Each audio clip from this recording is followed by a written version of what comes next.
Hello everyone, welcome to Trade Compass. चलिए बात करते हैं आज निफ्टी और बैंक निफ्टी में किस तरीके का प्राइस मूवमेंट रहा था और आने वाले वीक के अंदर हम क्या एक्सपेक्ट कर सकते हैं निफ्टी बैंक निफ्टी से।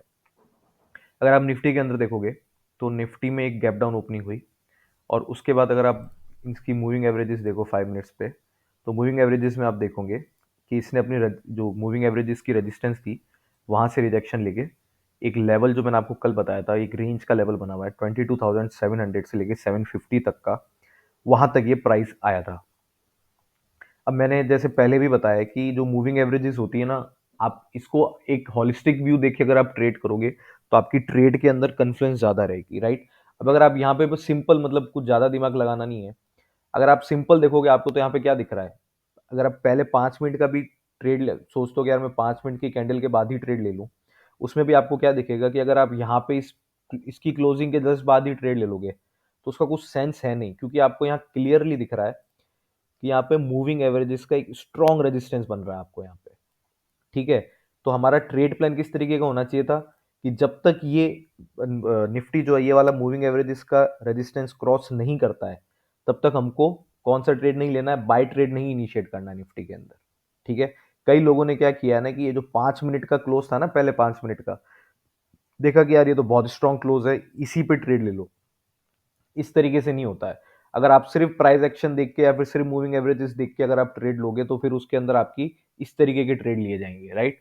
तो मैं जो हमेशा सजेस्ट करता हूं कि एक प्राइस एक्शन तो आपका मेन फोकस होना ही चाहिए। प्राइस एक्शन के साथ साथ किसी भी एक इंडिकेटर जो आपको सूट करता है, भाई वो मूविंग एवरेजेस हो, सीपीआर हो, स्टॉकिस्टिक हो, एमएसीडी हो, कुछ भी हो, प्राइस एक्शन के साथ उस एक इंडिकेटर को यूज करके आप आपका ट्रेड प्लान करो ताकि आपकी है ना कॉन्फ्लुएंस बढ़े उसके अंदर। तो आप जैसे यहाँ पे भी देखोगे, यहाँ पे निफ्टी ने गैप अप ओपनिंग के बाद एक स्ट्रॉन्ग पहले 5 मिनट की कैंडल दी और वो कैंडल कहाँ क्लोज हुई थी, इसकी रेजिस्टेंस जो है यहाँ पे 100 days, 20 days, 10 days, 200 days moving averages वहां पे क्लोज हुई थी, राइट। अब यहाँ से है ना, अगर जो मूविंग एवरेजेस देख के ट्रेड करता है तो उसके लिए बहुत सिंपल सा, एक बहुत अच्छा और सिंपल सा ट्रेड रहा होगा कि जैसे इसने आपको यहाँ से एक रेजिस्टेंस दिखाया, ये मूविंग एवरेजेस के जोन से, ठीक है, आपको यही पता पड़ गया होगा कि यार यहाँ पे अब एक सेलिंग प्रेशर आ चुका है, राइट। तो आप क्या कर सकते थे, अगर आप moving averages plus price action देख के ट्रेड करते हो इस कैंडल पे, और ये मैं ये वाली कैंडल पे आपको इसलिए बता रहा हूँ क्योंकि जो एग्रेसिव ट्रेडर होगा ना, वो तो ये वाली कैंडल बनने के बाद यही या तो इस कैंडल पे या इसी कैंडल पे ट्रेड ले लेगा, करेक्ट। पर अगर हम फिर भी हम थोड़ा डिफेंसिव भी होके चले, अगर हम लोग यहाँ पे भी ये ट्रेड लेते, ठीक है, और इसके ऊपर का अगर हम लोग स्टॉप लॉस रखते, तब भी आप देखो आपको कितना अच्छा एक ट्रेड मिल सकता था यहाँ पे, राइट। और ये मूवमेंट है ना, बहुत अच्छा मूवमेंट था। तो इसके अंदर आपको बहुत जल्दी पहले 1 घंटे में ही आप आराम से निकाल के चले जाते हैं। अब ये देखो लगभग 1:3 का रिस्क रिवॉर्ड मिलता आपको। जो कल का लेवल मैंने आपको बताया था 22,700 से 750 तक, अगर वहां पे भी ट्रेड लिया जाता तो 1:3 का रिस्क रिवॉर्ड मिलता। ठीक है, तो अब बैंक निफ्टी की अगर बात करें तो बैंक निफ्टी में भी सेम हुआ है। बैंक निफ्टी में भी अगर आप देखोगे गैप गैप डाउन ओपनिंग हुई, 5 मिनट्स कैंडल जो थी उसकी वो काफ़ी स्ट्रांग लग रही थी, ठीक है। पर इसके अंदर भी क्या है, इसके ऊपर इतनी सारी मूविंग एवरेजेस थी, इतना बड़ा रेजिस्टेंस था यहाँ पे, तो बाय ट्रेड तो यहाँ पे बनता ही नहीं था। तो बैंक निफ्टी ने भी निफ्टी की तरह क्या किया, यहाँ से एक रेजिस्टेंस दिखाया इसकी मूविंग एवरेजेस से। तो अगर यहाँ पे भी यहाँ कहीं ट्रेड लिया जाता, इधर के इसके ऊपर का अगर स्टॉप लॉस रखा जाता, और जो हमने कल का लेवल डिस्कस किया था बैंक निफ्टी के लिए, अगर वहां तक ट्रेड लिया जाता तो फिर बैंक निफ्टी में देखो क्या होता आपका। ठीक है, बैंक निफ्टी में तो आपको 1:5 तक का रिस्क रिवॉर्ड मिलता। ठीक है, जनरली लोग 1:2 पे अपनी पोजीशन काट देते हैं, 1:3 पे अपनी पोजीशन काट देते हैं, वो सबके पर्सनल रिस्क पे डिपेंड करता है। तो अगर आप लेवल टू लेवल चलते हो तो आपको इसमें अच्छा खासा निफ्टी बैंक निफ्टी दोनों के अंदर आपको एक मूव मिल जाता। ठीक है, अब बात करते हैं कि आने वाले वीक्स के अंदर या आने वाले दिनों के अंदर हम लोग किस तरीके का मूवमेंट निफ्टी और बैंक निफ्टी दोनों से एक्सपेक्ट कर सकते हैं। तो अगर इसका हम लोग एनालिसिस करें निफ्टी का,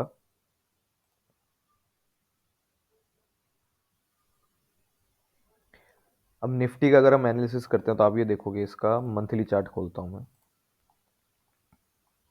मंथली चार्ट पे आप देख सकते हो कि इसकी जो 20 डेज मूविंग एवरेज है मंथली चार्ट पे, वो आपकी कहाँ सपोर्ट दे रही है, इसको अराउंड 22,450 का सपोर्ट दे रही है वो। ठीक है, और वही हमने एक हमारा पहले भी एक लेवल निकाल चुके हैं जो हमने लास्ट वीक वीडियो बनाई थी फ्राइडे के दिन। उसके अंदर मैंने आपको बताया था कि मैंने ये जो सपोर्ट लेवल निकाले निफ्टी के अंदर जो कि 22,450, और 21,800 के हैं। ये किस तरीके से मेरा प्रोसीजर क्या था इसको निकालने का, तो मैं इस वीडियो के एंड में वो वीडियो भी डाल दूंगा। तो अगर किसी को जानना है कि वो किस तरीके से निकले हैं तो वो उन वीडियोस पे देख सकता है। ठीक है, तो 10 डेज और 20 डेज मूविंग एवरेज इसकी यहाँ पे है। मंथली पे 10 डेज मूविंग एवरेज के नीचे ट्रेड कर रहा है, और जो इसका 20 डेज मूविंग एवरेज है उसका सपोर्ट कहाँ है, 22,450 तक। तो आपको जो पहला सपोर्ट आता है निफ्टी के लिए वो आपका कहाँ आ रहा है, 22,450 का। अगर इसका वीकली चार्ट निकालता हूँ मैं, वीकली चार्ट पे भी ये 10 डेज, लास्ट वीक भी ये था 10 डेज और 20 डेज मूविंग एवरेज के नीचे ही है।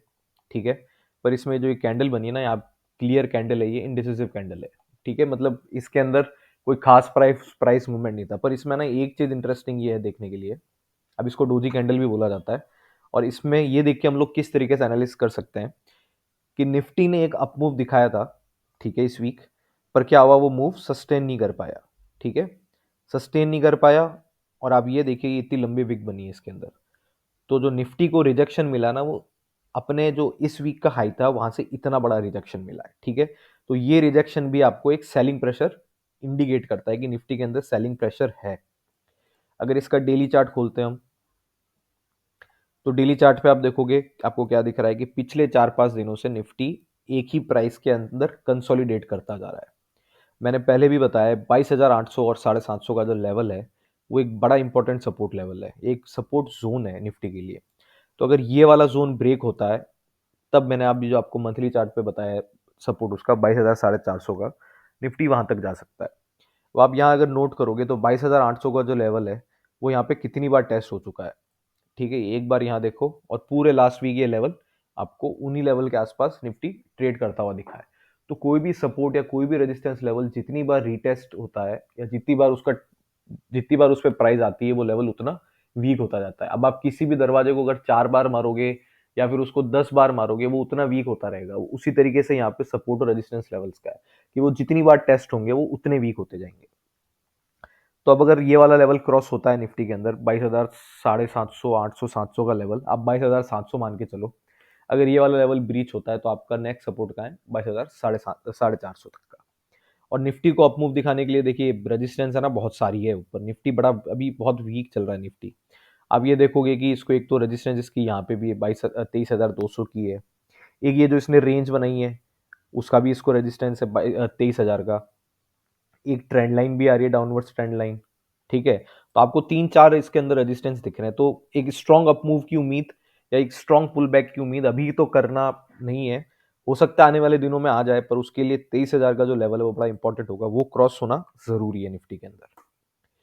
अगर बैंक निफ्टी की बात करते हैं, तो बैंक निफ्टी मैंने आपको पिछले 3-4 वीडियो से बताया था कि बैंक निफ्टी निफ्टी के मुकाबले थोड़ा ज्यादा स्ट्रांग है।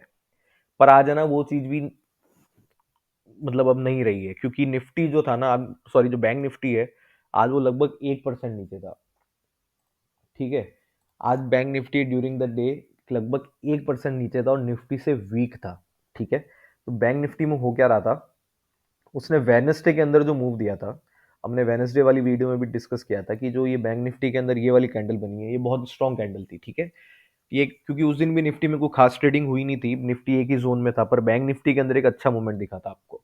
ठीक है, तो हमने ये डिस्कस किया था कि भाई इस कैंडल का जो हाई है अगर वो क्रॉस होता है तो उसके बाद आपको बैंक निफ्टी में एक अच्छा मूव मिल सकता है, पर वो लेवल जो था वो क्रॉस हुआ नहीं है। अगर आप इसका 15 मिनट्स का चार्ट निकाल के देखोगे तो आप 15 मिनट्स के अंदर देख सकते हो कि ये वो वेडनेसडे वाला लो था, ये वाला लो क्रॉस नहीं हुआ। राइट, हुआ क्या है, उसके अपोजिट हुआ है। अब वहां पे एक कंसोलिडेशन हुआ था, ठीक है, उसका ब्रेक हुआ, फिर उसके ब्रेक डाउन पे एक कंसोलिडेशन हुआ है। आज कल वाले कंसोलिडेशन का भी ब्रेक हुआ है और नीचे की तरफ एक कंसोलिडेशन हुआ है। ठीक है, अब टेक्निकली अगर इसको अप मूव दिखाना होता ना तो होना अभी जो ये हुआ है उसके अपोजिट होना चाहिए था।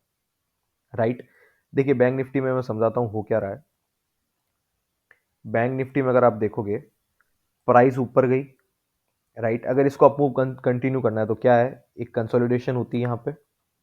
ठीक है, फिर इसका ब्रेकआउट होता, प्राइस ऊपर जाता, फिर एक कंसोलिडेशन होता, फिर इसका ब्रेकआउट होता और बैंक निफ्टी इस तरीके से ऊपर मूवमेंट देता। पर अब हो क्या रहा है, हो इसके उल्टा रहा है। करेक्ट, इसके उल्टा कैसे हो रहा है, बैंक निफ्टी ने एक मूवमेंट यहां दिया तो था, एक कंसोलिडेशन किया था, वो हमने डिस्कस किया था कि ये वाला लेवल अगर इस कंसोलिडेशन का जो हाई है अगर वो क्रॉस होता है तो हम एक्सपेक्ट करेंगे कि ऊपर की तरफ जा रहा है। पर हुआ ये है कि उसका ये जो नीचे वाला लेवल था वो क्रॉस हुआ है, ठीक है।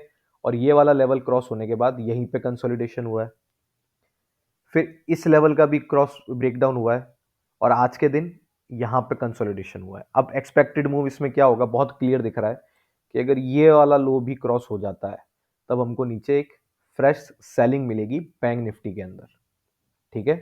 तो अब इस फ्रेश सेलिंग को ट्रेड किस तरीके से करना है, ये आप देखोगे कि इसके अंदर जो अप वेडनेसडे के दिन जो अपमूव आया था वो आपका लेवल था अराउंड 48,800 का। तो अगर बैंक निफ्टी के अंदर ये वाला लेवल क्रॉस होता है आने वाले दिनों में, तो आपका जो इमीडिएट सपोर्ट निकलता है बैंक निफ्टी के अंदर वो क्या निकलता है, ये। अब ये क्या है, हमने पुरानी वीडियोस में भी डिस्कस किया है कि बैंक निफ्टी में एक ये वाला गैप जो है अभी तक रीटेस्ट हुआ नहीं है, राइट। और जनरली बोला ये जाता है कि अगर मार्केट में कहीं पे भी गैप बनता है तो वो 99% या फिर 95% जो गैप होते हैं वो हमेशा रीटेस्ट होते हैं, राइट। तो ये वाला जो भी गैप है ये अभी रीटेस्ट होना बाकी है। अब हो सकता है कि भाई रीटेस्ट ना भी हो, पर हम लोग ट्रेड उसमें करते हैं जिसकी प्रोबेबिलिटी हाई है। तो अगर आप यहाँ देखोगे, अगर ये वाला लेवल जो कंसोलिडेशन है इसका आपका 48,800 का अगर ये क्रॉस होता है तो हमारा नेक्स्ट सपोर्ट बैंक निफ्टी में का है 48,450 तक है, ठीक है। 48,350 से लेके 450 तक का आपका बैंक निफ्टी का नेक्स्ट सपोर्ट है।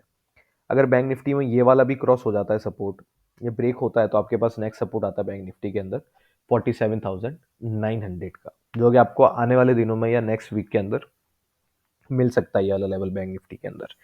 तो दोनों के अंदर सजेशन यही है, निफ्टी और बैंक निफ्टी दोनों में, कि बाय ट्रेड करने से तो थोड़ा बचें, ठीक है। एग्रेसिव बाय हमको होना नहीं है, ना निफ्टी में होना है ना बैंक निफ्टी में होना है, क्योंकि दोनों के दोनों, अब निफ्टी तो स्पेशली बहुत ज़्यादा वीक लग रहा है आपको, क्योंकि इसमें थोड़ा सा पुल बैक आता है। अभी देखो आप यहाँ से देखते रहो, थोड़ा सा पुल बैक आता है यहाँ पे, ये पुल बैक आया और वापस से नीचे आ जाता है, पुल बैक आता है फिर नीचे आ जाता है, फिर पुल बैक आता है नीचे आ रहा है, पुल बैक आ रहा है ये फिर नीचे आ रहा है। तो अब ये आपको ना एक इसका ट्रेंड दिख रहा है यहाँ पे, ठीक है। तो जब तक ये वाला ट्रेंड है ना, ये इस तरीके से जो ट्रेंड चल रहा है, ये आपका मार्केट जो स्ट्रक्चर है वो इस तरीके से चलते हुए जब तक इस तरीके से नहीं होगा, राइट। ये मार्केट स्ट्रक्चर होता है कि जब तक हायर हाई या हायर लो क्रॉस नहीं होता है तब तक हम किसी तरीके का बाय ट्रेड निफ्टी के अंदर या बैंक निफ्टी के अंदर इनिशिएट नहीं करेंगे। हमारा जो बायस रहेगा वो रहेगा सेलिंग की तरफ।